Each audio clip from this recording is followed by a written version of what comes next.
Hello everybody, my name is Ryan, and I've been playing Overwatch for basically the past day, and it's probably one of the greatest video games I've ever played. I can't exactly explain what makes it so fun, but it's so easy to get into, it's so simple to be good at. I should probably intro this better. This is my first impressions of Overwatch. I don't think I've done enough to call it an official review. Plus, it's only the beta, so I can't really give a full review based off of this until at least we see what they actually release in the full game. Unless it is just this, and then I kind of have. But these are my first impressions on it from playing about maybe 6 to 8 hours of it, and I thought it was fantastic. And just to put it simply. The game is incredibly fun, and it's made by Blizzard, so of course we know it's going to be good. Blizzard just keeps putting out good games. They don't often make bad games, so I was just waiting for this to be really cool and a really cool shooter, and it was. I think that it appeals to me in the same way that kind of Battleborn did, but it's very different than Battleborn, where Battleborn is like, it's basically a MOBA turned into a shooter. And that works really well, and it's basically like if Borderlands was half MOBA. That's what Battleborn is.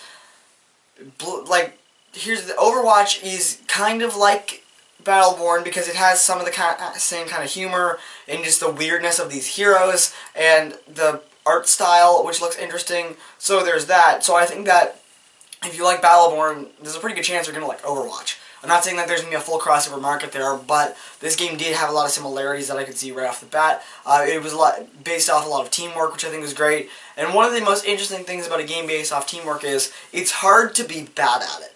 You know, you find a game like that that has around like 20 characters that you can be, 20 champions that you can play as, you know, whatever. It's hard to be bad at that because there's so many different roles you can play, there's so many different ways you can try and be good at this. And if you're really bad, just be a support hero, because I was playing this game and I felt basically like I was cheating. It felt that simple, because what I was doing was there was a tank, the class is a tank. I was just following him around. We were on the thing that you had to capture. We just stood there. I was in a corner constantly healing him while he just killed everybody, protecting the both of us. And he wasn't really losing health, because as soon as he'd lose health, I'd start healing him. So it felt almost like cheating how easy it was. And it's strategies like that that make this a very good team game. Does it kind of suck because then you get an overpowered tank and support character combination?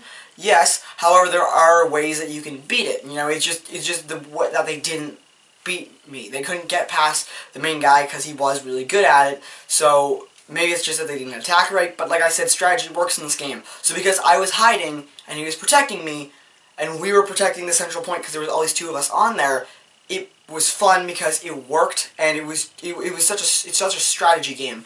You know, it starts off and it's like you don't have enough support characters, you don't have enough tank characters, and if you don't have like a support character, you're gonna get fucked. That's the thing, because there's not really regeneration. There's a little bit of regeneration. There's like health packs, but there's no real regeneration. So in a game where you respawn and you can kill a guy and you can have 50 health left, if you're not finding a health pack, if there's no support characters, and then that guy comes back and just fucks you, you're dead. You know, you're dead. So you're gonna get a situation like this where, you know, you get hurt a lot, but you kill them. If you have a support character, they can heal you. If you don't have that support character, you're going to notice it, because then they can't heal you after you fight or during the fight. That's what I was doing when I was playing as a support character. If there's not enough characters who are offensive, then yeah, you're going to play a good defense, but how much damage are you going to really be doing? So you need good offensive characters. You need good tank characters, because of course those are characters who can't be taken down as easy. They're more defensive. They're not purely defensive. They're more of a combination of defensive and offensive, and they're good at just pushing through because they have a lot of hit points. So you see situations like that, which means that those are kind of a combination of offensive and defensive. However, if you only have tank characters, you're still going to have low offense. You know what I mean? Like, you need to have that perfect balance. So this is a very good team game to play, and I really enjoy that. And it's so simple for a team of 6 random people, because that's what I've been playing, to just get into it and get it simple. There was times where it was like, it says that we need a support character. Why can't anyone else be a fucking support character? Because I'll go to support character instead of being a tank. Then they'll say we need a tank. So I have to play 2 roles, switch back and forth. So you have situations like that where it kind of sucks. However, I think the game is basically based enough where it's like, choose a character, and then as soon as 3 people choose, it's like, you're going to need this, this, and this, and you have too much of this. and you go, okay, and then you build your team. Everyone kind of picks the roles that they need to be, or at least they do if they're good at the game. They pick the role that they need to be so that the team can ultimately be strengthened by it. If you need a tank, then that person will be a tank, and if you need a tank and the last person isn't a tank, fuck them. That's just the kind of rule there. If you have a team that works, which 9 out of 10 times you do, and you just find a character that you're good at, because it took me a while. For about the first 2 hours of the game, I sucked at it, but then once I found the few characters that I am really good at, I was great at it. So it's a game like that where you can be really good as a character. You can be really good at this game as long as you find out what works for you and don't try to make something that's not working work. I'm not good at many of the offensive characters, so at a point I just stopped trying to be the offensive characters. I picked Winston. I was great at Winston, so then I just kept playing Winston, and it worked. And then I started playing D.Va, and D.Va worked too. And I started playing Mercy, and Mercy worked too. There's characters in this that even I can use, and I'm terrible at video games. And I just want to say, for the first 2 hours I was playing this game, when I was doing terribly at this game, I still had way more fun playing that than a lot of other video games. Then I don't know a good example, because I want to say like Fallout, but Fallout is really fun, and like, I had more fun in the 2 hours of playing that than I've probably ever had playing like Smite. You know, and Smite's great, I love it, but at the same time, Overwatch is just so weirdly fun. This is the beta, and it's already probably one of the greatest games I've ever played. It's the perfect mix of like casual and competitive, where it'll help you along the way, and you're not like drilled into like let's win, because even when you lose, I'm still having fun losing this game. So I don't think there's really a bad point there, and that's why it's not competitive. But it also tries to help you make it competitive by doing things like pick these characters, because these characters are the ones going to help you. It gives you like tips as like you're going to want to pick more of this character because you don't have any support characters. So pick a support character.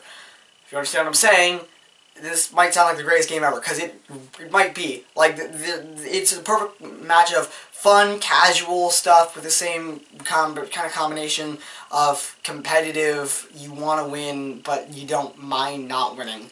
So it's got a very good mixed audience. It's not like Counter-Strike where you want to win, you're determined to win because you're rank and everything, and that's where the fun comes from, where it's a competitive game. And it's not like Star Wars Battlefront, where who fucking cares? You're flying around in X-Wings and you're Darth Vader, so it's fine to be casual. And also it's supposed to appeal to younger people because it's Star Wars. So, it's now the perfect mirage of these two audiences, where it's very fun and you're having a lot of fun being these characters, but it's also, you're trying to win and you have to balance the right team to win. And it's fucking great. I highly recommend this game. The beta's over by the time I'm putting out this video, but it's coming out on May 24th, and I'm going to buy the shit out of this. What do you think? You can comment your thoughts on the Overwatch beta down below. If you played it, you can comment down below what this made you think of it. Are you going to get it? Are you going to not get it because of what I said? Because I really only said positive, so I don't understand why you wouldn't get it. Subscribe for more video game content. I'm going to be putting my E3 predictions up soon. I'm going to be putting some Star Wars stuff, talking about if Star Wars 13's ever going to come out, talking about what Respawn's Star Wars game is going to be, because they've now confirmed that they're working on that. So subscribe for that, and I'll see you all next time.